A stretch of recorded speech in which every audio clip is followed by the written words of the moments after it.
ಸಂವಿಧಾನ ಬರೆದಂಥ ಒಂದು ದಿನ ಮೊದಲುವರೆಗೆ ಇತ್ತು ಇದು.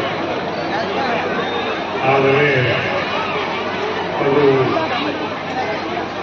ಈ ದೊಡ್ಡ ಪ್ರಮಾಣದಲ್ಲಿ ಎಂಥ ಒಂದು ಇದರಲ್ಲಿ ಈ ಒಂದು ಬಾಬಾ ಸಾಹೇಬ್ ಅಂಬೇಡ್ಕರ್ ಸಂವಿಧಾನ ಉತ್ಸವ ಸಮಿತಿ ಇರಲಿಲ್ಲ. ಹೀಗಾಗಿ ಇಂಥ ಒಂದು ಸಂವಿಧಾನ ಉತ್ಸವ ಸಮಿತಿ ಮಾನವೀಯರು ಮಾಡಿದಂಥ ಒಂದು ಇವತ್ತು ಅತಿ ದೊಡ್ಡ ತೆಗೆದಂಥ ಕಾರಣ ಇಂಥ ಡಾಕ್ಟರ್ ಬಾಬಾ ಸಾಹೇಬ್ ಅಂಬೇಡ್ಕರ್ ಅವರ ಮಾಡಿದಂಥ ಒಳ್ಳೆ ಕೆಲಸ ಇದು ಯಾರು ಮಾಡಕ್ಕೆ ಸಾಧ್ಯವಿಲ್ಲ ಅಂತಕ್ಕಂಥ ಮಾತನ್ನು ಈ ಸಂದರ್ಭದಲ್ಲಿ ಹೇಳ್ತಿದ್ದಾರೆ. ಅವರು ಇರ್ತಕ್ಕಂಥ ಕಷ್ಟ ದುಃಖ ಇದರಲ್ಲಿ ಇವತ್ತ ಎಲ್ಲ ಜಾತಿ ಜನಾಂಗದ ಎಲ್ಲ ಜನರಿಗೂ ಸಮುದಾಯದಂಥ ಒಂದು ರೀತಿಯಲ್ಲಿ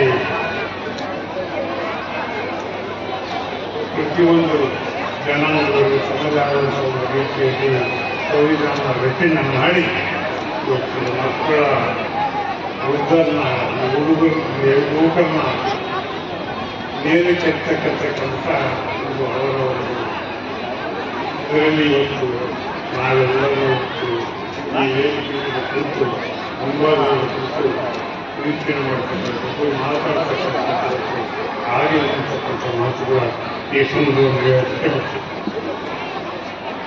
ಇವತ್ತು ಇದಕ್ಕಿಂತ ಮುಂಚೆ ನಾವು ನೀವೆಲ್ಲರೂ ಬರ್ತಕ್ಕಂಥ ಕಷ್ಟ ಸುಖಗಳು ನಮ್ಮ ಹಿರಿಯರಿಗೆ ಅನುಭವಿಸಿದ್ದಾರೆ. ಎಲ್ಲರೂ ಒಬ್ಬರಿದ್ದರೆ ಇರ್ಬೋದು ಅಂತ ನಾವು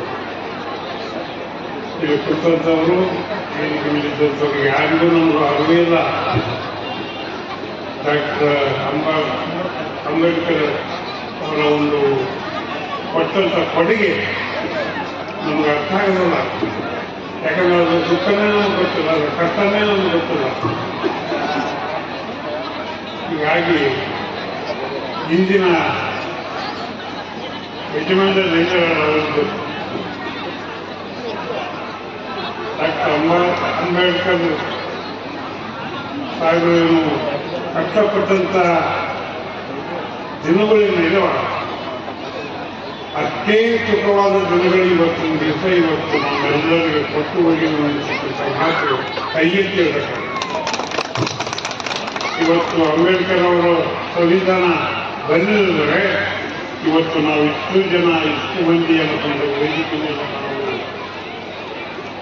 ನಾವು ಕೂರಿಸ್ತಿದ್ದಿಲ್ಲ, ಒಬ್ಬರಿಗೊಬ್ಬರು ಮಾತಾಡ್ತಿದ್ದಲ್ಲ, ಒಬ್ಬರೊಬ್ಬರು ಚರ್ಚೆ ಮಾಡ್ತಿದ್ದಲ್ಲ, ಒಬ್ಬರೊಬ್ಬರನ್ನು ನೋಡ್ತಿದ್ದಲ್ಲ, ಆಡ್ತಿದ್ದಲ್ಲ. ಅಂಥ ಒಂದು ಶ್ರೇಷ್ಠವಾದಂಥ ಶಕ್ತಿ ಇವತ್ತು ಡಾಕ್ಟರ್ ಬಾಬಾ ಸಾಹೇಬ್ ಅಂಬೇಡ್ಕರ್ ಅವರು ನಮಗೆಲ್ಲ ಕೊಟ್ಟು ಹೋಗಿದ್ದಾರೆ ಅಂತಕ್ಕಂಥ ಮಾತು ನಾವು ಹೇಳ್ಬೇಕು.